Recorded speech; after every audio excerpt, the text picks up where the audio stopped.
नमस्कार, मैं हूं सुधीर चौधरी और डीडी न्यूज पर इस नए शो डिकोड में आपका बहुत बहुत स्वागत है। ये एक ऐसा शो है जहां हम और आप मिलकर खबरों को सुलझाते हैं। तो आज हम सबसे पहले आपके लिए जो खबर डिकोड करेंगे वो है पाकिस्तान के सबसे बड़े हथियार के बारे में, और उस हथियार का नाम है गैस लाइटिंग।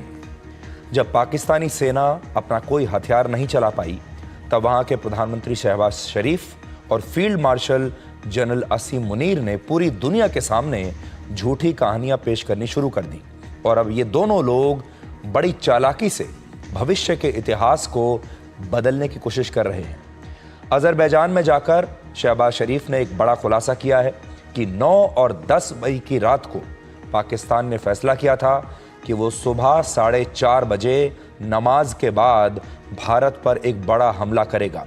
लेकिन उससे पहले ही भारत की ब्रह्मोस मिसाइल्स ने उसके एयरबेस और एयरपोर्ट्स को तबाह कर दिया।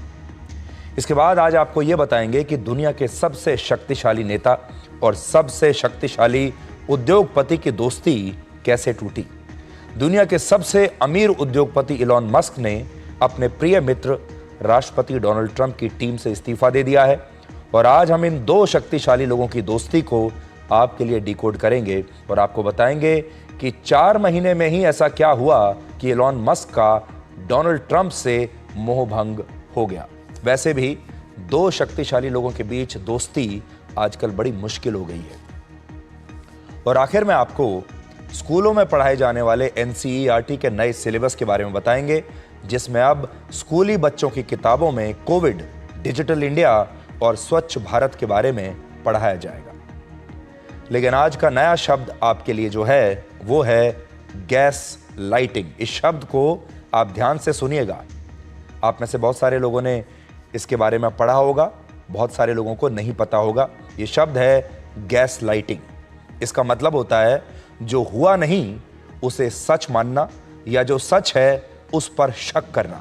यानी जब झूठ सच बन जाए और सच झूठ लगने लगे तो उसे गैस लाइटिंग कहते हैं। और इस वक्त इस गैस लाइटिंग का सबसे बड़ा यूजर है पाकिस्तान और इसका सबसे बड़ा शिकार है भारत।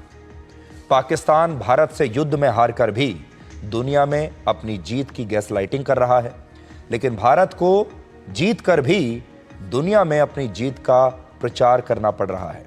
और इसलिए आज हम सबसे पहले इसी गैस लाइटिंग को आपके लिए डिकोड करना चाहते हैं। लेकिन उससे पहले आप ये देखिए कि जब हमने गूगल से ये पूछा कि गैस लाइटिंग क्या होती है, तो गूगल ने हमें क्या बताया। आज के समय में गैस लाइटिंग किसी को मैनिपुलेटेड करने को दर्शाता है। इससे पता चलता है कि कोई व्यक्ति किसी दूसरे व्यक्ति को इतना मैनिपुलेटेड कर सकता है कि उसे अपनी यादों, भावनाओं या धारणाओं पर शक हो सकता है, जिससे उसकी मेंटल हेल्थ पर बुरा असर पड़ सकता है। तो देखिए, ये बड़ा ज़रूरी था कि पहले आप ये जान लें कि गैस लाइटिंग क्या होती है।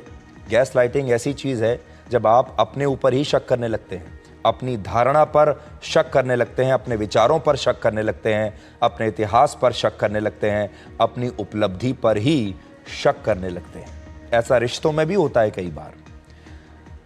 तो डिकोड हम करेंगे गैस लाइटिंग को, लेकिन उससे पहले आप ये देखिए कि अजरबैजान में जाकर पाकिस्तान के प्रधानमंत्री शहबाज शरीफ ने यह कहा है कि पाकिस्तान 9 और 10 मई की रात को यह तय कर चुका था कि सुबह 4:30 बजे नमाज के बाद वो भारत पर एक बहुत बड़ा हमला करने वाला है।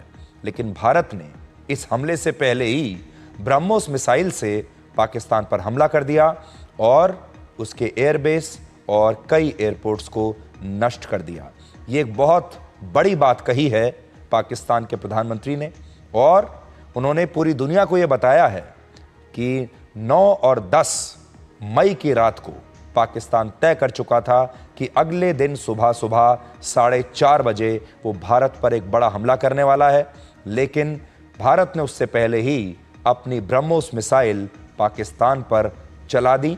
अब आप खुद सुनिए कि पाकिस्तान के प्रधानमंत्री ने अजरबैजान में जाकर उनके राष्ट्रीय दिवस के दिन क्या कहा है।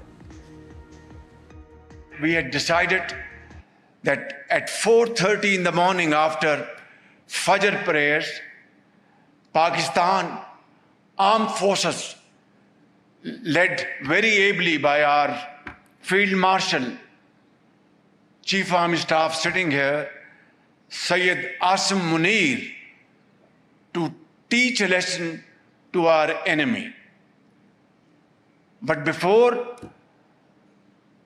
that hour reached, India again launched missile attacks, BrahMos, and hit Pakistan's various provinces, including airport in Rawalpindi and other places. तो चलिए, पाकिस्तान के प्रधानमंत्री ने ये बात तो कबूल कर ली कि वो भारत पर हमला करने के बारे में सोच ही रहे थे, लेकिन बीच में ब्रह्मोस मिसाइल आ गई। लेकिन इस बयान से आपको एक और बात पता चली होगी, और वो ये कि नमाज के बाद पाकिस्तान की सेना हमला करने वाली थी। तो क्या ख़ास बात है? पहली बात, वहाँ के आतंकवादी पहलगाम में कलमा न पढ़ने पर हिंदुओं की हत्या करते हैं, और पाकिस्तान की फ़ौज नमाज पढ़कर भारत पर हमला करवाती है और हमला करती है। और ये दोनों बातें पाकिस्तान के धार्मिक कट्टरवाद की तरफ साफ साफ इशारा करती हैं।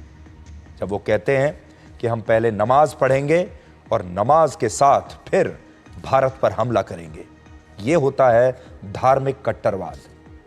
दूसरी बात, हमारी ब्रह्मोस मिसाइल ने भारत पर होने वाले पाकिस्तानी हमले को नाकाम कर दिया था उस दिन, और यही वजह है कि जिस दिन यह युद्ध हुआ है, जिस दिन से, उस दिन से पाकिस्तान की सरकार और वहां की सेना अपना नाम कम और ब्रह्मोस का नाम ज्यादा ले रही है।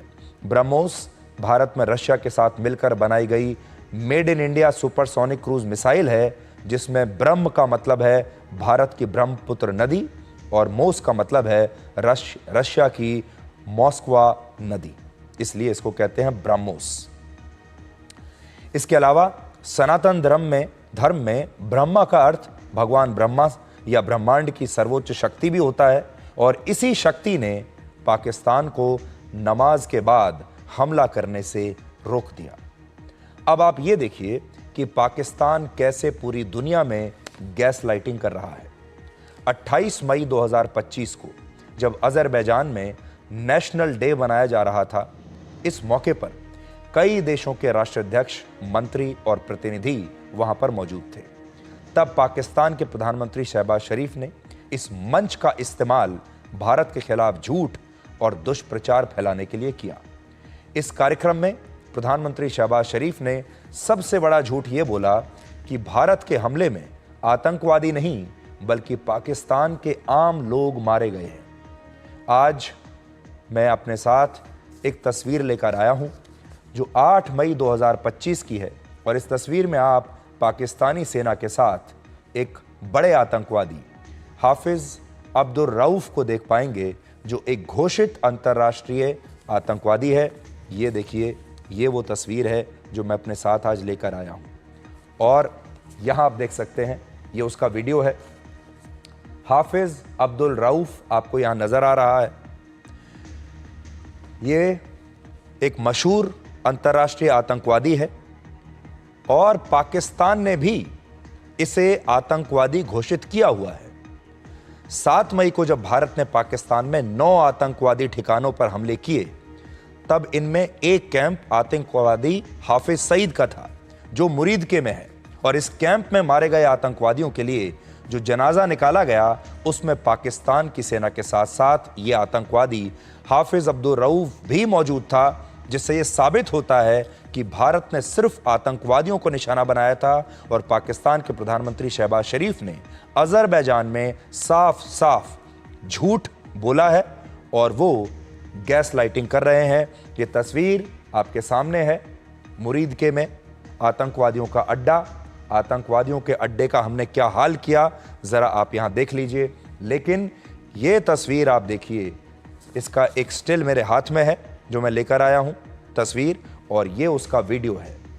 अब आप सोचिए, जहाँ आतंकवादी मारे गए हैं वहाँ पर आतंकवादी तो दिख ही रहे हैं जो जिंदा बच गए, लेकिन उनके पीछे ये पाकिस्तान की सेना के बड़े बड़े अधिकारी क्या कर रहे हैं। ये सबसे बड़ा सबूत है, आप देखिए। India attacked Pakistan, killing 33 innocent Pakistanis, and out of which there were children. We offered namaz-e-janaza of a 6-year boy who was martyred by Indian aggression, and there were women and elderly person, and 55 Pakistanis were injured. Bharat ने आतंकवादियों को मारा, आतंकवादियों के ठिकानों पर हमला किया, आतंकवादी मारे गए और उनके जनाजे में जो आतंकवादी जिंदा बच गए वो शामिल हुए और पाकिस्तान की सेना के बड़े बड़े अधिकारी उसमें शामिल हुए।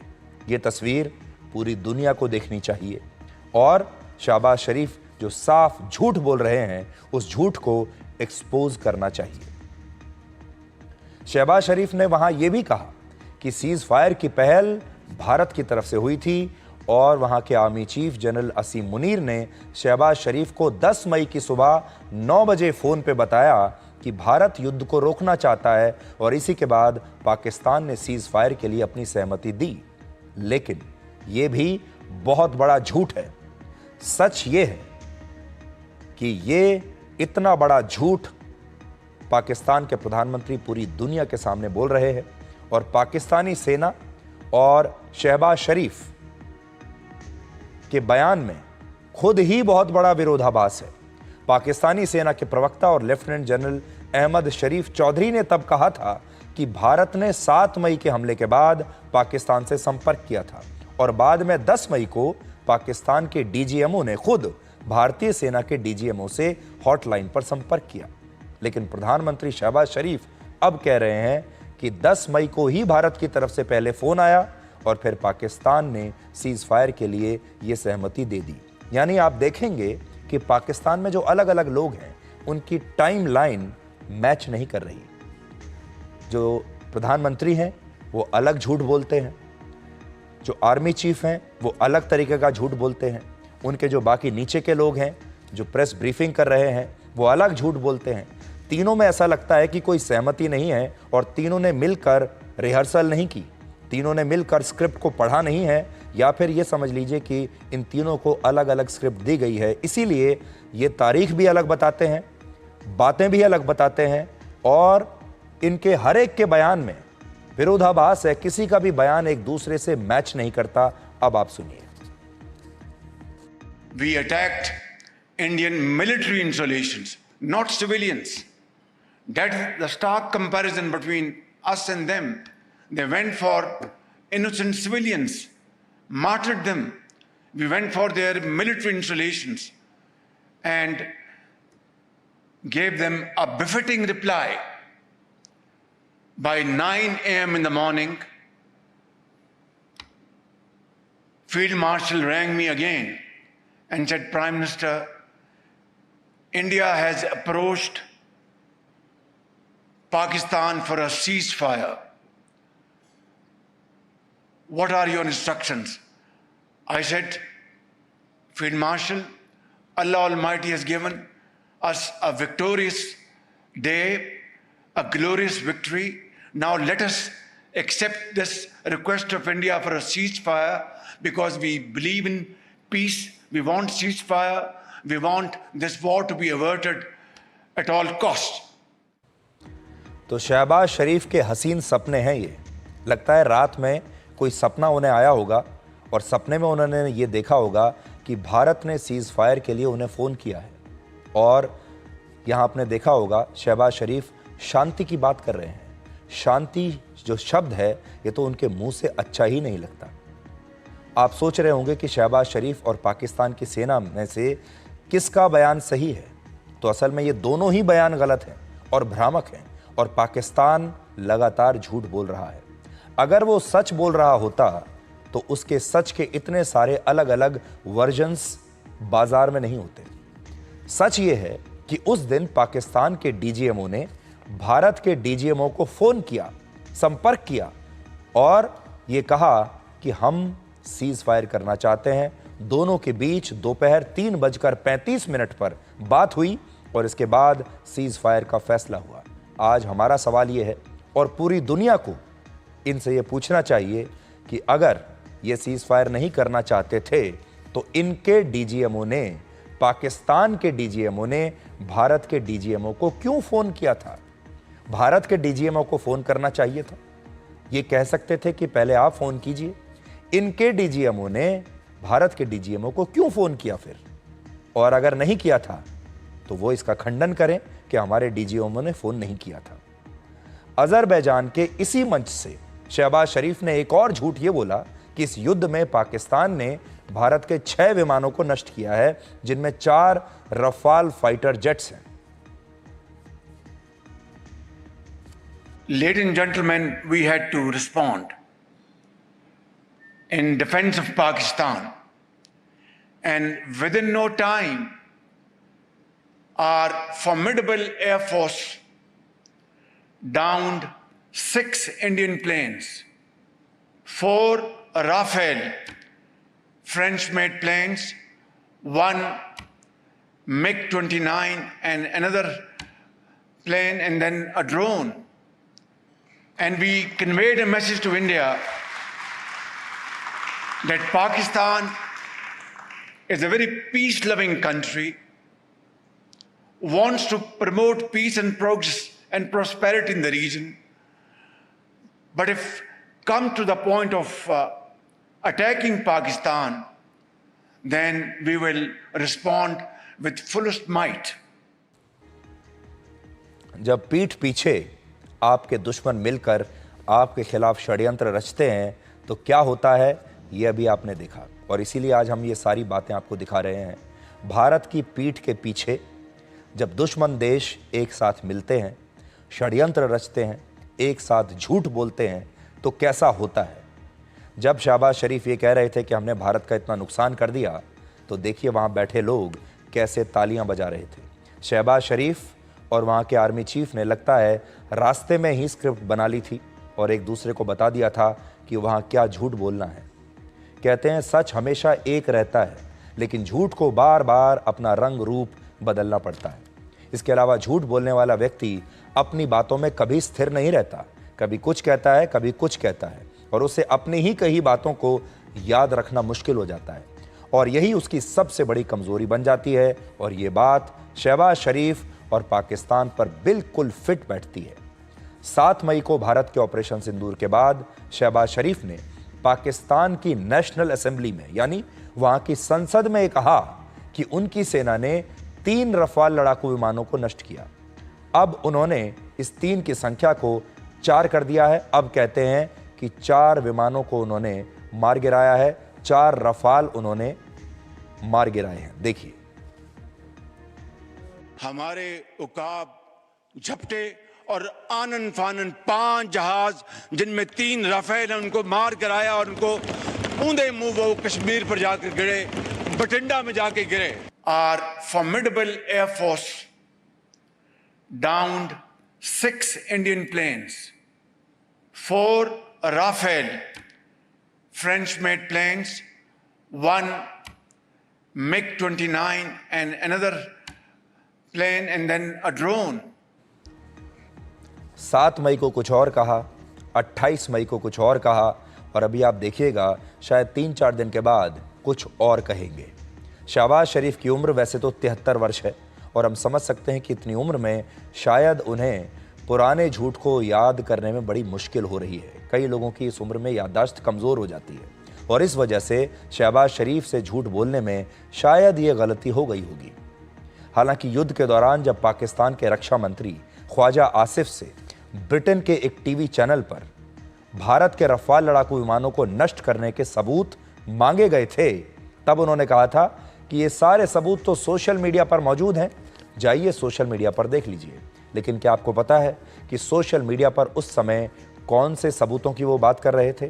सोशल मीडिया पर पाकिस्तान के पत्रकार, वहाँ के यूट्यूबर्स और नेता भारत में वर्ष 2021 में दुर्घटना का शिकार हुए एक मिग विमान की पुरानी तस्वीरें वायरल कर रहे थे, जो 3 साल पुरानी थी और शायद फील्ड मार्शल बनने के लिए इतने तत्पर जनरल असीम मुनीर ने ही ये फर्जी तस्वीरें शहबाज शरीफ को तब दिखा दी होंगी और अपना प्रमोशन करा लिया होगा। आज यहां आपको यह भी देखना चाहिए कि जब अजरबैजान में शहबाज शरीफ ने भारत के 6 लड़ाकू विमानों को नष्ट करने का इतना बड़ा झूठ बोला, तो वहां कैसे भारत के नुकसान की खबरें सुनकर लोग जोर जोर से तालियां बजा रहे थे, ये भी देखिए। Our formidable Air Force downed 6 Indian planes, 4 Rafale French-made planes, 1 MiG-29 and another plane, and then a drone.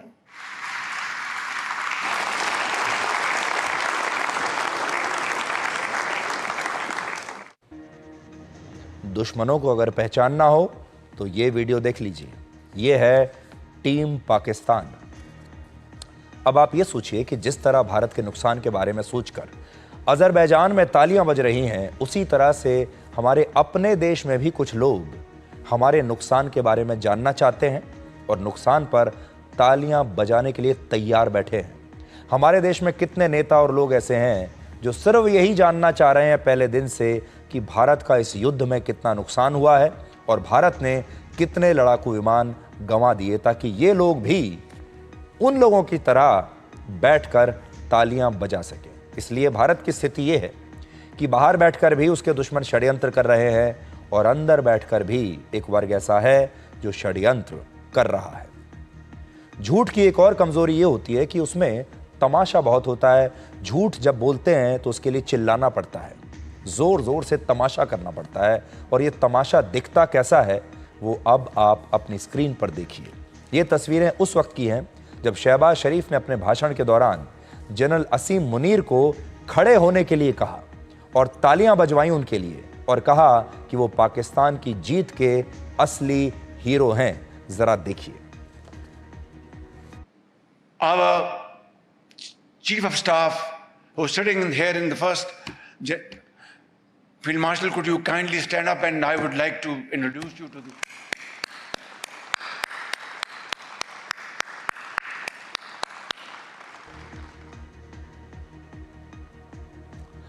तो पाकिस्तान के प्रधानमंत्री ने जनरल असीम मुनीर को वहां खड़े होने के लिए कहा कि भाई पहचान तो लीजिए कि हमारा आर्मी चीफ कौन है, हमारे फील्ड मार्शल को ज़रा पहचानिए, यही हमारे असली हीरो हैं।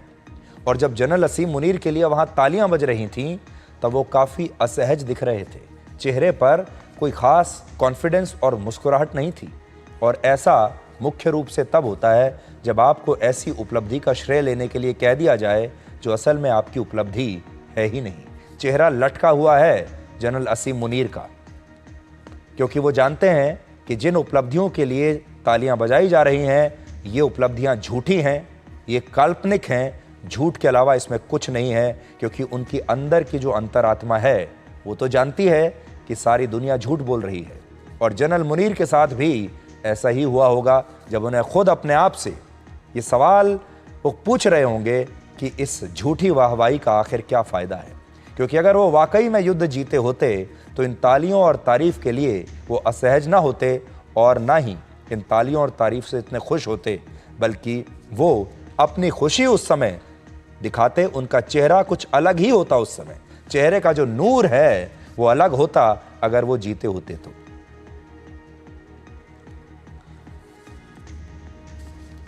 अब इस सवाल पर आते हैं कि अजरबैजान ने अपने देश की भूमि पर पाकिस्तान के प्रधानमंत्री को झूठ बोलने का इतना बड़ा मंच क्यों दिया, और साथ में तुर्की के राष्ट्रपति एर्दोआन इस झूठ पर तालियां क्यों बजा रहे थे।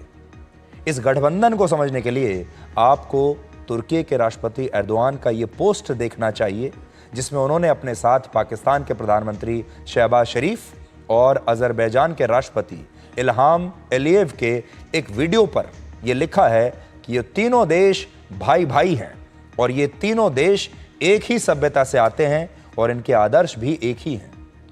अपने भाषण में राष्ट्रपति एर्दोआन ने यह भी कहा कि तुर्की, पाकिस्तान और अजरबैजान के 35 करोड़ लोगों के संबंध मजबूत हो रहे हैं और ये तीनों देश अपने संबंधों को रणनीतिक साझेदारी में बदलेंगे। तो असल में जब आप इनको देखेंगे तो ये है टीम पाकिस्तान। आपने देखा होगा जब भारत और पाकिस्तान का युद्ध हुआ था तब तुर्की ने अपने हथियार पाकिस्तान को दिए थे और अजरबैजान ने भी कहा था कि इस युद्ध में वो पाकिस्तान के साथ खड़ा है। राष्ट्रपति एर्दोआन जिस सभ्यता के नाम पर तुर्की और पाकिस्तान और अजरबैजान को एक बता रहे हैं, भाई भाई बता रहे हैं, असल में उसमें ज़्यादा सच्चाई नहीं है। आज पाकिस्तान में सबसे ज़्यादा जो भाषाएं बोली जाती हैं उनमें पंजाबी और सिंधी भाषा प्रमुख है और इनका तुर्की की भाषा और संस्कृति से कोई लेना देना नहीं। हकीकत यह है कि इन तीनों देशों को इनका धर्म आपस में जोड़ता है और वो है इस्लाम धर्म। पाकिस्तान में 96.5% मुसलमान रहते हैं, तुर्की में 95% मुसलमान रहते हैं और अजरबैजान में 96% मुसलमान रहते हैं और यही धर्म इन देशों को भारत के खिलाफ एक इस्लामिक टीम बनाने में मदद करता है। एक गुट की तरह ये एक साथ हैं और इसीलिए हम बार बार कह रहे हैं कि ये है टीम पाकिस्तान। हालांकि यहां ये देश इस बात को भूल जाते हैं कि भारत में भी उतने ही मुसलमान रहते हैं जितने पाकिस्तान में रहते हैं और तुर्की और अजरबैजान में जितने मुसलमान हैं वो भारत की मुस्लिम आबादी के आधे से भी कम हैं। ये देश इस्लाम के ठेकेदार बनते हैं, कहते हैं कि हम मुस्लिम देश हैं, हमारे यहाँ मुसलमान रहते हैं, लेकिन भूल जाते हैं कि इनसे ज़्यादा मुसलमान भारत में रहते हैं। अगर ये देश धर्म के नाम पर पाकिस्तान का साथ दे रहे हैं तो क्या इन्हें भारत में इसी इस्लाम धर्म के 22 करोड़ से ज़्यादा मुसलमान नज़र नहीं आते? क्या ये हमारे देश के जो 22 करोड़ मुसलमान हैं, क्या ये इनके भाई नहीं हैं? और इन्हें ये नहीं सोचना चाहिए कि भारत के खिलाफ ऐसा धार्मिक गठजोड़ बनाना क्या दर्शाता है? असल में राष्ट्रपति एर्दोआन अपने आप को दुनिया भर के मुसलमानों के नेता के रूप में स्थापित करना चाहते हैं, सबसे बड़े ठेकेदार बनना चाहते हैं उनके। इसलिए वो मुस्लिम देशों को तुर्की की सभ्यता का हिस्सा बताते हैं और वो अपने आप को उसी उस्मानिया सल्तनत के नए सुल्तान के रूप में देखना चाहते हैं जिसने 15वीं शताब्दी से पहले विश्व युद्ध तक दुनिया के मुसलमानों का नेतृत्व किया था। यहाँ पर राष्ट्रपति एर्दोआन की रणनीति समझ में आती है कि वो अपने देश को मुस्लिम देशों के अभिभावक के रूप में स्थापित करना चाहते हैं, लेकिन इसी तरह अजरबैजान की भी रणनीति आपको समझ में आएगी कि वो एक छोटा सा देश है जो सोवियत संघ के अलग होकर अस्तित्व में आया था। पहले ये सोवियत संघ का हिस्सा था और वहां सिर्फ 1 करोड़ लोग रहते हैं जो तुर्की का समर्थन हासिल करना चाहते हैं।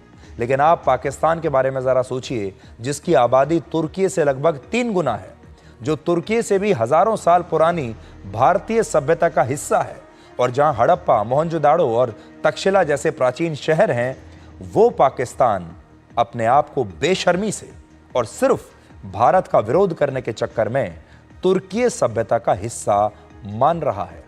पाकिस्तान तो हमारी सभ्यता का हिस्सा है, लेकिन अब वो तुर्की की सभ्यता को अपना रहा है, तुर्की को अपना भाई मानता है और भारत को नहीं, जबकि भारत का ही हिस्सा है वो। इससे साफ ये पता चलता है कि पाकिस्तान के पास अपना कोई आत्मसम्मान नहीं, ना अपनी संस्कृति को लेकर, ना अपने इतिहास को लेकर, ना अपनी जड़ों को लेकर। पाकिस्तान ने तो ये भी नहीं सोचा कि अखंड भारत में तुर्क आक्रमणकारी मोहम्मद गजनवी पाकिस्तान के रास्ते ही भारत आया था, लेकिन उसने इसी आक्रमणकारी को आज अपना पूर्वज मान लिया है। तुर्की, पाकिस्तान और अजरबैजान अगर मिल भी जाएं तो भी ये भारत से कमजोर ही रहेंगे। भारत की अर्थव्यवस्था आज 4 ट्रिलियन US से ज्यादा की है, जबकि इन तीनों देशों की अर्थव्यवस्था मिलकर भी 1.8 ट्रिलियन US की है। देख लीजिए, मिलकर भी हमसे आधे भी नहीं है। भारत दुनिया की 4थी सबसे बड़ी अर्थव्यवस्था है, जबकि तुर्की 17वीं सबसे बड़ी अर्थव्यवस्था है। पाकिस्तान का नंबर तो 42वें नंबर पर है और अजरबैजान दुनिया की 82वें नंबर की अर्थव्यवस्था है। देख लीजिए, भारत से लड़ने चले हैं। भारत की आबादी 140 करोड़ से ज्यादा है, जबकि इन तीनों देशों की आबादी मिलकर भी आज सिर्फ 35 करोड़ है और ये भारत से लड़ने चले हैं। भारत के पास दुनिया की 4थी सबसे बड़ी और मजबूत सेना है। भारत की सेना और सुरक्षा बल के पास मिलाकर लगभग 51 लाख सैनिक हैं, जबकि इन तीनों देशों के पास मिलकर भी 30 लाख सैनिक हैं। भारत के पास 2 एयरक्राफ्ट कैरियर्स हैं, लेकिन इन देशों के पास एक भी एयरक्राफ्ट कैरियर नहीं है। हालांकि पाकिस्तान फिर भी तुर्की को इतना महत्व इसलिए देता है क्योंकि तुर्की नेटो देशों का हिस्सा है और G20 देशों का भी सदस्य है। तो तुर्की की जो खास बात है, G20 में है, वो नेटो में है। नेटो संगठन में कुल 32 देश हैं जो मानते हैं कि इनमें से किसी भी देश पर अगर हमला हुआ तो इन सारे 32 देशों पर हमला माना जाएगा, जिनमें अमेरिका भी है। हालांकि मौजूदा समय में तुर्की नेटो में अलग थलग पड़ा हुआ है, लेकिन फिर भी राष्ट्रपति एर्दोआन ये कहते हैं कि तुर्की हर हालत में पाकिस्तान का साथ देगा और आज उन्होंने पाकिस्तान के समर्थन में एक वीडियो भी जारी किया है।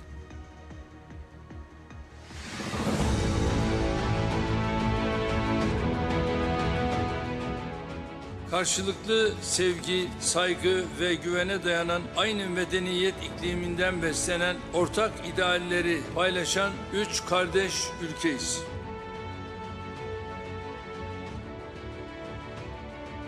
Bölgemizde yaşanan gelişmeler, ülkelerimiz arasındaki dayanışmanın nedenli önemli olduğunu her geçen gün ortaya koyuyor. Coğrafyamızda ve ötesinde güvenlik tehditlerinden ekonomik darboğaza, enerji ve gıda krizlerine pek çok sınamayı aynı anda yaşıyoruz.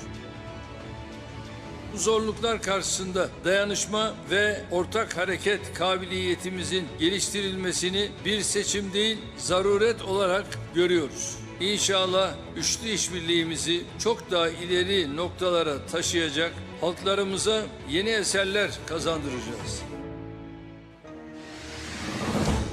Pakistan आज जो कुछ भी कर रहा है वो gas lighting आज से 449 वर्ष पहले भी हो चुकी है। इसलिए हम बार बार आपको कह रहे हैं कि इस गैस लाइटिंग का सबसे बड़ा शिकार भारत है। हमारा इतिहास है, हमारी संस्कृति है, हमारे नायक हैं। वर्ष 1576 में मेवाड़ में मुगल शासक अकबर की सेना और महान वीर योद्धा महाराणा प्रताप के बीच वर्ष 1576 में हल्दी घाटी का युद्ध लड़ा गया था, जिसे लेकर सैकड़ों वर्षों तक गैस लाइटिंग हुई और भारत के लोगों को यही बताया गया कि इस युद्ध में अकबर की सेना जीत गई थी और अकबर द ग्रेट था, जबकि महाराणा प्रताप इस युद्ध में हार गए थे। इस गैस लाइटिंग के ही कारण आज हमारे देश के बहुत सारे लोग मुगल शासक अकबर का नाम तो जानते हैं, उन्हें अकबर द ग्रेट कहते हैं, लेकिन उन्हें महाराणा प्रताप की शौर्य गाथा पर आज भी विश्वास नहीं होता। आज महाराणा प्रताप की 585वीं जयंती है और इस गैस लाइटिंग को डिकोड करने का आज से अच्छा दिन कोई हो नहीं सकता। आज जिस तरह पाकिस्तान भारत से युद्ध में हारकर भी दुनिया में अपनी झूठी जीत की गैस लाइटिंग कर रहा है, ठीक वैसा ही सैकड़ों वर्ष पहले मुगल शासक अकबर के लिए भी हो चुका है। महाराणा प्रताप 32 वर्ष की उम्र में मेवाड़ रियासत के राजा बने थे, जो आज के राजस्थान के दक्षिण पूर्वी छोर पर स्थित थी और इसका विस्तार मध्य प्रदेश और गुजरात के कई इलाकों तक था। ये वो दौर था जब भारत में मुगल भी अपने साम्राज्य को फैलाना चाहते थे और उनकी नज़र मेवाड़ पर गड़ी हुई थी। मुगल शासक अकबर ने मेवाड़ के राजा महाराणा प्रताप को यह प्रस्ताव दिया कि वो मुगलों की गुलामी को स्वीकार कर लें और मुगल साम्राज्य का हिस्सा बन जाएं, लेकिन महाराणा प्रताप ने इस समझौते को स्वीकार नहीं किया। वो कहते थे कि ये मिट्टी ही उनका सब कुछ है और इसकी आन बान शान के लिए वो कभी भी किसी के सामने ना तो झुकेंगे और ना ही उससे संधि करेंगे। जब अकबर लालच और धमकियों से मेवाड़ को हासिल नहीं कर पाया तो उसने उसे जीतने की कोशिश की और इसी के बाद हल्दी घाटी का ये युद्ध लड़ा गया। जब अकबर नाकाम हुआ तो इसी के बाद ये हल्दी घाटी का युद्ध हुआ और इसे हल्दी घाटी इसलिए कहा गया क्योंकि यहाँ की मिट्टी का रंग हल्दी के जैसा था, हल्दी के जैसा पीला था। उस समय एक तरफ अकबर की विशाल सेना थी जिसमें 10,000 सैनिक और घुड़सवार थे, जबकि दूसरी तरफ महाराणा प्रताप की सेना में 3,000 घुड़सवार और 400 भील योद्धा थे। मुगलों ने सोचा तो ये था कि वो इस युद्ध को बड़ी आसानी से जीत जाएंगे, लेकिन महाराणा प्रताप ने अपने युद्ध कौशल और शौर्य से सबको अचंभित कर दिया। वो न सिर्फ इस युद्ध में जीते बल्कि मेवाड़ पर भी उनका नियंत्रण कायम रहा। राजस्थान यूनिवर्सिटी ने इस पर एक स्टडी की जिसमें यह बताया गया कि इस युद्ध में महाराणा प्रताप अपनी मातृभूमि की रक्षा के उद्देश्य को हासिल करने में सफल रहे थे, जबकि अकबर को उन्हें मारने, बंदी बनाने या मेवाड़ को पूरी तरह से हड़पने में कोई सफलता नहीं मिली थी। इसके अलावा युद्ध क्षेत्र में जिस स्थान पर महाराणा प्रताप का चेतक घोड़ा उनकी रक्षा करते हुए शहीद हुआ, उस स्थान पर चेतक की समाधि के लिए महाराणा प्रताप ने खुद जमीन दी थी, जिससे साबित होता है कि युद्ध के बाद भी मेवाड़ पर उन्हीं का नियंत्रण था, मेवाड़ की जमीन उन्हीं के पास थी। और कुछ गांवों में ताम्रपत्र भी मिले हैं जिन पर लिखा है कि महाराणा प्रताप ने खुद हल्दी घाटी के युद्ध के बाद वहां की जमीनों को लोगों को सौंपा था और महाराणा प्रताप इस युद्ध में हारे नहीं थे। लेकिन अकबर के समकालीन और उसके बाद मुगलों के दौर में इस युद्ध को लेकर ऐसी गैसलाइटिंग हुई, ऐसा इतिहास लोगों से लिखवाया गया जिससे झूठ सच लगने लगा और सच झूठ लगने लगा। इस गैसलाइटिंग का प्रभाव यह हुआ कि वर्ष 2017 से पहले तक राजस्थान शिक्षा बोर्ड की किताबों में यही पढ़ाया जाता था कि युद्ध निर्णायक नहीं था और न इसमें किसी की जीत हुई। कुछ इतिहासकारों ने तो अपनी पुस्तकों में यहां तक लिखा कि हल्दी घाटी का युद्ध अकबर ने जीता था और हमारे देश के बहुत सारे लोगों ने इस गैसलाइटिंग को सच मान लिया। लेकिन वर्ष 2017 में इस त्रुटि को सुधारा गया और राजस्थान शिक्षा बोर्ड ने अपनी किताबों में यह पढ़ाना शुरू किया कि इस युद्ध में महाराणा प्रताप जीत गए थे। सोचिए, महाराणा प्रताप की विजय गाथा को स्वीकार करने में इस देश को आज़ादी के बाद न जाने कितने दशक लग गए। और यही होती है गैस लाइटिंग की ताकत, जब इतिहास को बदल दिया जाता है। 100 साल, 200 साल या 500 साल या उससे भी ज्यादा वर्षों के बाद इतिहास जब पढ़ा जाता है तो वो तथ्यों पर नहीं, उस समय के बयानों पर आधारित होता है और हम बयानों से ही इतिहास की वास्तविकता को समझने की कोशिश करते हैं। और अकबर के समय में भी यही गैसलाइटिंग हुई और पाकिस्तान भी आज यही चालाकी दिखाकर भविष्य के इतिहास को बदलना चाहता है।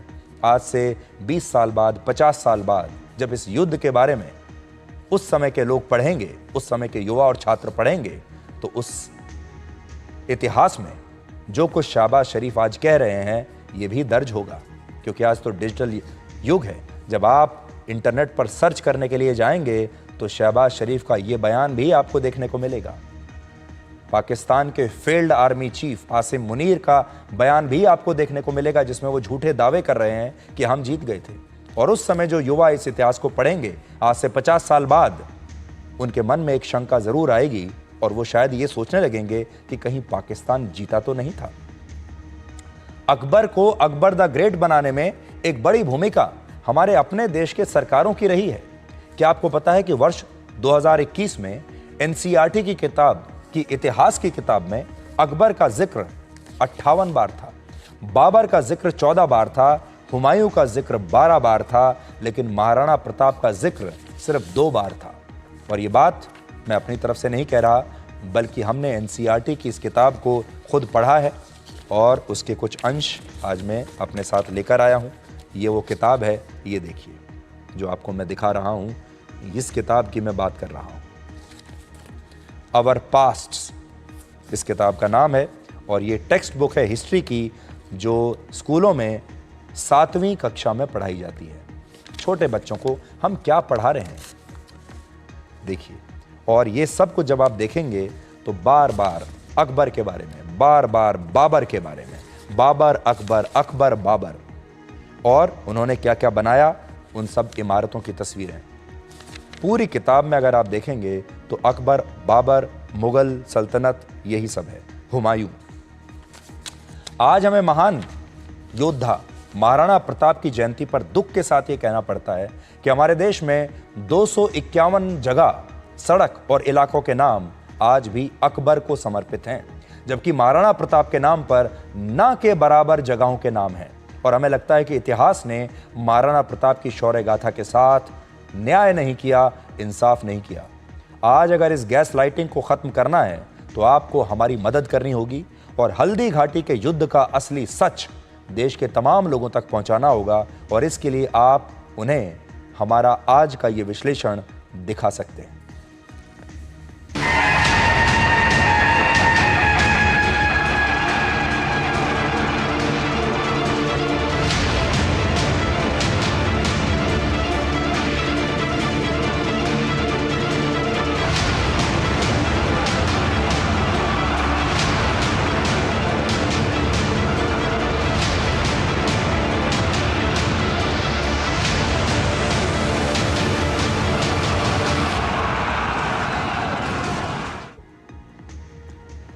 अब हम आपको ये बताएंगे कि दुनिया के सबसे शक्तिशाली नेता और सबसे शक्तिशाली उद्योगपति की दोस्ती कैसे टूटी। आपने देखा होगा राजा और रंग की दोस्ती एक जमाने में हुआ करती थी। किससे आपने सुने होंगे, राजा और रंग की दोस्ती। दो राजाओं की दोस्ती भी हुआ करती थी, दो आम लोगों की दोस्ती भी हुआ करती थी। लेकिन एक शक्तिशाली नेता और एक शक्तिशाली उद्योगपति की जो दोस्ती है वो कितनी मुश्किल है, आज हम इस दोस्ती को आपके लिए डिकोड करेंगे। आज के ज़माने में दो बड़े लोगों के बीच दोस्ती बड़ी मुश्किल से होती है और ये दो शक्तिशाली दोस्त हैं। अमेरिका के राष्ट्रपति डोनाल्ड ट्रंप, जो दुनिया के सबसे शक्तिशाली नेता हैं, राष्ट्रपति हैं, और दुनिया के सबसे अमीर उद्योगपति इलॉन मस्क। सिर्फ 3 से 4 महीने पहले जब डोनाल्ड ट्रंप दूसरी बार अमेरिका के राष्ट्रपति बने, तब उन्होंने इलॉन मस्क को अपना सबसे खास दोस्त बताया था। लेकिन अब 4 महीने में ही इस दोस्ती में दरार आ गई है। इलॉन मस्क ने ट्रंप प्रशासन के डोज विभाग से इस्तीफा दे दिया है। यह वही विभाग है जिसे राष्ट्रपति ट्रंप ने सरकार के गैर जरूरी खर्चों और सरकार की फिजूल खर्ची को खत्म करने के लिए खास तौर पर बनाया था और इसके मुख्य सलाहकार और चीफ थे इलॉन मस्क। उन्हें स्पेशल गवर्नमेंट एम्प्लॉय कहा जाता था। लेकिन अब इलॉन मस्क ने अपनी सरकारी नौकरी से इस्तीफा दे दिया है और कहा है कि उनका काम समाप्त हो चुका है और अब वो अपने बिजनेस पर ध्यान देना चाहते हैं। हालांकि इस इस्तीफे के पीछे कई थ्योरीज चल रही हैं, जिनमें एक ये भी है कि इलॉन मस्क अपना काम ठीक से नहीं कर पाए और राष्ट्रपति ट्रंप से उन्हें ज़्यादा छूट नहीं मिल रही थी, काम करने की आज़ादी नहीं मिल रही थी। उन्हें अमेरिकी सरकार के खर्च में $2 ट्रिलियन की कमी लानी थी, लेकिन वो सरकार के खर्चों में 1/4 हिस्से को ही कम कर पाए और अपने लक्ष्य को हासिल नहीं कर सके। जब इलॉन मस्क राष्ट्रपति ट्रंप के प्रशासन का हिस्सा बने, तब कहा गया कि वो ट्रंप की ही तरह उद्योगपति से एक बड़े नेता बनना चाहते हैं। जिस तरह राष्ट्रपति ट्रंप 45,900 करोड़ रुपए की नेटवर्थ के साथ दुनिया के 700वें नंबर के सबसे अमीर उद्योगपति होते हुए राष्ट्रपति बने, ठीक उसी तरह से इलॉन मस्क भी 32,81,000 करोड़ की नेटवर्थ के साथ एक बड़ा नेता बनने का सपना देख रहे थे। तो ये जो मैं आपको दिखा रहा हूं, वापस इस ग्राफिक पर आपको मैं ले जाना चाहता हूं। देखिए, बड़ी बात यह है, जब आप इसमें देखेंगे, डोनाल्ड ट्रंप एक नेता भी हैं और डोनाल्ड ट्रंप एक उद्योगपति भी हैं। इस बात को आप समझिए। डोनाल्ड ट्रंप पहले उद्योगपति थे, फिर राष्ट्रपति बन गए, और इलॉन मस्क दुनिया के सबसे बड़े उद्योगपति हैं, लेकिन अब वो नेता बनने का सपना भी देख रहे थे। तो दोनों में जो फर्क है वो ये है, डोनाल्ड ट्रंप उस चीज को अचीव कर चुके हैं, पा चुके हैं, पहले उद्योगपति फिर राष्ट्रपति। इलॉन मस्क राष्ट्रपति तो शायद ना बन पाए, लेकिन उन्होंने ये जरूर सपना देखना शुरू कर दिया था कि वो उद्योगपति तो बन गए इतने बड़े, लेकिन अब वो बड़े नेता भी बनना चाहेंगे। और डोनाल्ड ट्रंप की और इलॉन मस्क की खास बात यह है कि ये दोनों ही उद्योगपति हैं। डोनाल्ड ट्रंप नेता तो हैं ही, साथ ही उद्योगपति भी हैं। दोनों की नेटवर्थ मैं आपको फिर से दिखाता हूं। आप देखिए, 45,900 करोड़ की नेटवर्थ है डोनाल्ड ट्रंप की, छोटे मोटे उद्योगपति नहीं है। और इलॉन मस्क 32 लाख करोड़ रुपए की नेटवर्थ है आज इलॉन मस्क की। इलॉन मस्क ने कहा है कि वो अब सिर्फ और सिर्फ अपने बिजनेस पर ध्यान देंगे और ट्रंप प्रशासन में अपनी कोई भूमिका नहीं निभाएंगे। हालांकि मस्क के इस इस्तीफे के पीछे एक और वजह बताई जा रही है। हाल ही में राष्ट्रपति ट्रंप ने बजट बिल पेश किया था और इसे वन बिग ब्यूटीफुल बिल बताया था, लेकिन मस्क ने इस बिल का खुलकर विरोध किया था और उनका मानना है कि इससे सरकारी खर्चों में कटौती नहीं होगी, बल्कि घाटा और ज्यादा बढ़ जाएगा। यानी बजट को लेकर दोनों के बीच मतभेद थे और इस बिल के तहत लोगों को इनकम टैक्स में छूट भी मिलेगी, कंपनियों का टैक्स कम होगा, ओवर टाइम के लिए जो इनकम मिलती है उस पर भी टैक्स नहीं देना होगा और सरकार भविष्य में और ज्यादा कर्ज ले पाएगी। और यही कारण है कि इलॉन मस्क कह रहे हैं कि ये बिल ब्यूटीफुल कहीं से नहीं है। और उनका ये भी कहना है कि जब राष्ट्रपति ट्रंप अपने प्रशासन का खर्चा बढ़ाना चाहते हैं तो वो उनसे फिर खर्चों में कटौती करने के लिए क्यों कह रहे हैं। तो मूलभूत सवाल ये है कि राष्ट्रपति ट्रंप तो खर्चे बढ़ाते जा रहे हैं, टैक्स कम करते जा रहे हैं, और इलॉन मस्क से कहते हैं कि आप खर्चे कम करिए, सरकार में जितना खर्चा हो रहा है इसको कम करिए, तो कहां से करेंगे? इस बिल के अलावा इलॉन मस्क चाहते थे कि यूएई में उनकी कंपनी को एआई डेटा सेंटर बनाने का कॉन्ट्रैक्ट मिल जाए, लेकिन जब राष्ट्रपति ट्रंप के यूएई दौरे पर यह कॉन्ट्रैक्ट इलॉन मस्क की कंपनी की जगह सैम ऑल्टमैन की कंपनी ओपन एआई को मिल गया, तो इससे भी इलॉन मस्क नाराज हो गए और इस दोस्ती में दूरियां आ गईं। और यह खबर भी हम अमेरिका के मशहूर अखबार न्यूयॉर्क टाइम्स के हवाले से आज आपको बता रहे हैं। तो देखिए, एक बड़ी बात यह है, जब दुनिया का सबसे बड़ा उद्योगपति दुनिया के सबसे बड़े नेता से दोस्ती करता है तो उसकी उम्मीद कुछ ना कुछ तो रही होगी। वो कुछ ना कुछ तो बदले में जरूर चाहते होंगे कि इस दोस्ती से इलॉन मस्क को कुछ फायदा होगा, लेकिन दोस्ती से फायदा हो नहीं रहा तो फिर ये दोस्ती किस काम की? क्योंकि कलयुग की दोस्ती तो ऐसी ही होती है, एक हाथ लो एक हाथ दो।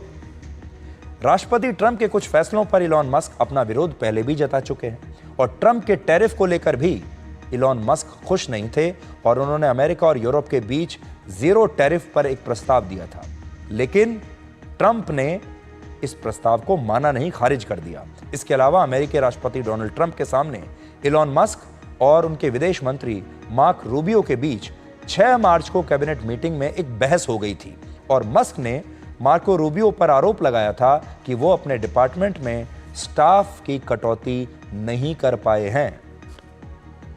वैसे तो मस्क अब डोज को छोड़ चुके हैं और व्हाइट हाउस ने भी इसकी पुष्टि कर दी है। मस्क और ट्रंप की दोस्ती टूटने के पीछे एक बड़ा कारण मस्क को अपने बिजनेस में होने वाला नुकसान भी है, क्योंकि राजनीति के कारण नेता बनने के चक्कर में वो अपने बिजनेस पर ध्यान नहीं दे रहे थे, अपने कंपनियों में काम करना छोड़ चुके थे। टेस्ला के शेयर होल्डर्स ने इलॉन मस्क को एक चिट्ठी लिखी है जिसमें उन्होंने इलॉन मस्क से हफ्ते में 40 घंटे टेस्ला के लिए काम करने की गारंटी मांगी है। तो सोचिए, उनके शेयर होल्डर्स कह रहे हैं कि भाई हफ्ते में कम से कम 40 घंटे आप टेस्ला कंपनी में काम कीजिए। ये वो शेयर होल्डर्स हैं जो टेस्ला के 79 लाख शेयर्स होल्ड करते हैं। टेस्ला का प्रॉफिट वर्ष 2024 के मुकाबले 2025 में 71% कम हो चुका है और उनकी इलेक्ट्रिक गाड़ियों की बिक्री 13% कम हो गई है। चाहे अमेरिका हो चाहे यूरोप हो, जो टेस्ला कारों की बिक्री है वो लगातार कम हो रही है। यूरोप में तो चाइना की BYD कंपनी ने टेस्ला को बीट कर दिया है। इसके अलावा इलॉन मस्क के स्पेस एक्स का भी एक बड़ा मिशन फेल हो गया है, जब स्टारशिप मेगा रॉकेट की टेस्ट फ्लाइट फेल हो गई और इससे भी इलॉन मस्क को काफी नुकसान हुआ। ये वो उनका स्पेस मिशन है जो फेल हो गया, ये रॉकेट नष्ट हो गया और इसकी वजह से भी इलॉन मस्क को काफी बड़ा झटका लगा है। ये 28 मई की तस्वीरें आपको दिखा रहे हैं जब उनका ये स्पेस मिशन नाकामयाब हुआ। Starship is key to his goal of developing a reusable launch system that can take humans to the moon. He's unlikely to be daunted by the late. Its last 2 launches ended in huge explosions, scattering debris across the Caribbean. On Tuesday, SpaceX's giant Starship at least did. अगर आप मुझसे पूछेंगे तो इस rocket की तरह Elon Musk का business भी लगातार क्रैश हो रहा है, नीचे आ रहा है, जिसे देखते हुए उन्होंने सरकारी नौकरी छोड़ दी, ट्रंप का साथ छोड़ दिया और अब उन्हें यह समझ में आ गया कि उन्हें अपने काम पर ही ध्यान देना चाहिए, दूसरे काम पर नहीं। तो कलयुग की जो दोस्ती होती हैं वो ऐसी ही होती हैं। 2 शक्तिशाली दोस्त जब मिलते हैं, 2 शक्तिशाली लोग जब एक दूसरे से दोस्ती करते हैं, जब उन्हें एक दूसरे से काम होता है तो यही होता है। डोनाल्ड ट्रंप को चुनाव प्रचार के लिए इलॉन मस्क की ज़रूरत थी, तब इलॉन मस्क उनके साथ थे, लेकिन इलॉन मस्क बाद में सरकार बनने के बाद उसकी कीमत चाहते थे और वो कीमत जब नहीं मिली तो ये दोस्ती टूट गई। तो ये दोस्ती पर भी एक छोटा सा लाइफ लेसन आपके लिए हो सकता है। अब एक छोटा सा ब्रेक ले लेते हैं और ये कुछ सेकंड का ब्रेक है और फिर जल्दी से आपके पास वापस लौटते हैं।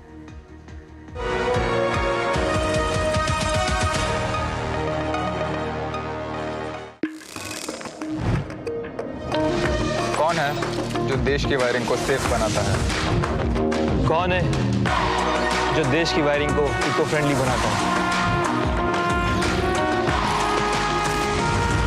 कौन है जो जोड़े देश को?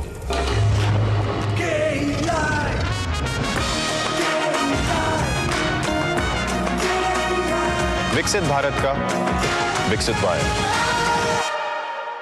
Become a proud Prestigian. Pursue BBA and MBA at PIMR Indore. Get 100% placement support. Industry-focused curriculum. Shaping leaders since 1994. Join PIMR Indore. पापा घर तो बहुत सुंदर बनने वाला है और अंदर से मजबूत भी, बिल्कुल एक फौजी की तरह जो फैमिली को रखे सेफ। पर भैया घर पे आर्मी थोड़ी लगेगी। आर्मी नहीं, टफकॉन TMT।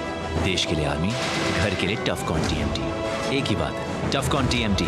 अब इंडिया बनेगा एक्स्ट्रा टफ। अरे क्या हो गया, पूरा का पूरा गांव यहाँ आ गया। भैया इसी हाथ से चारा खिलाते हो, तभी तो आपके गाय भैंसों की ब्याज सबसे ज्यादा है। पगले ये चमत्कार इस हाथ का नहीं, हाथ में जो कपिला पशु आहार है उसका है, जो पशुओं की सेहत अच्छी रखता है और ब्याज भी बढ़ाता है। कपिला देश का नंबर 1 पशु आहार। Start successful legal career with Prestige, offering LLB and LLM with expert faculty and practical exposure, shaping leaders since 1994. Join PIMR Indore. कौन है जो जोड़े देश को? विकसित भारत का विकसित बायर।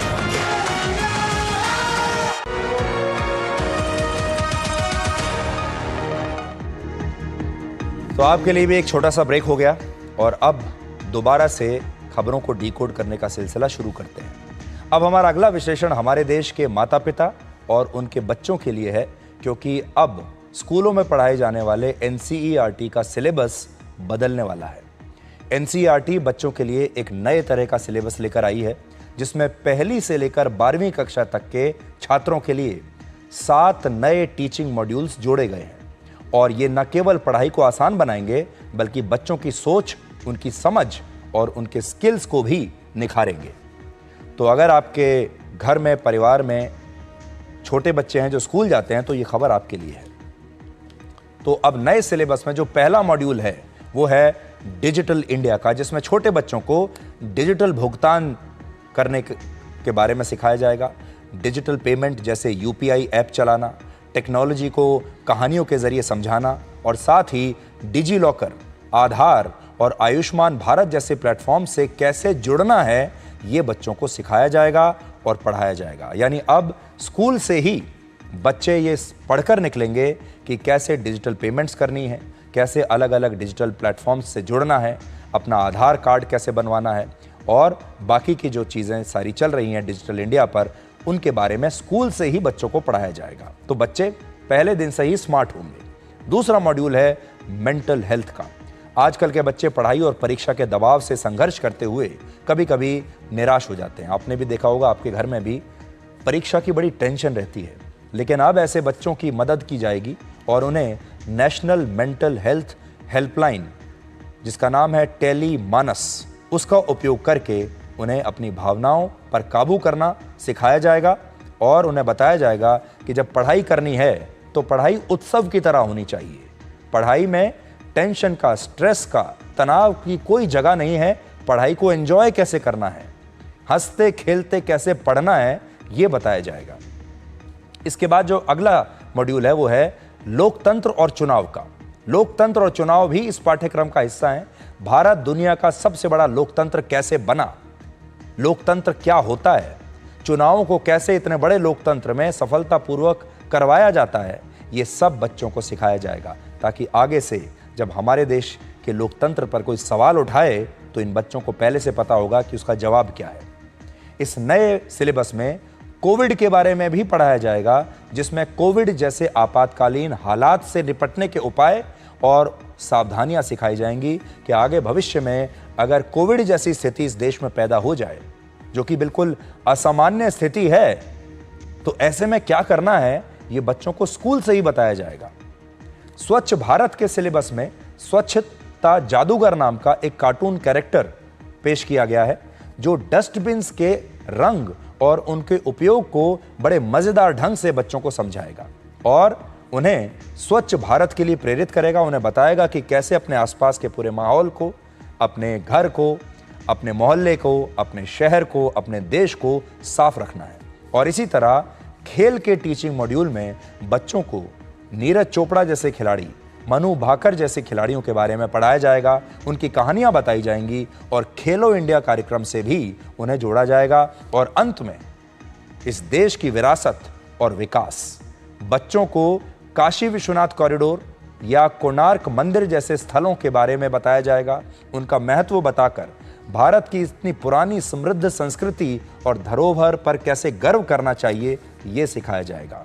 और ये हमारे देश के स्कूल के सिलेबस में एक बहुत बड़ा बदलाव है, क्योंकि अपने देश से सीखना और अपने देश की संस्कृति को जानना, ये बच्चों को पहली बार इस तरह से स्कूल में पढ़ाने की शुरुआत अब होने वाली है।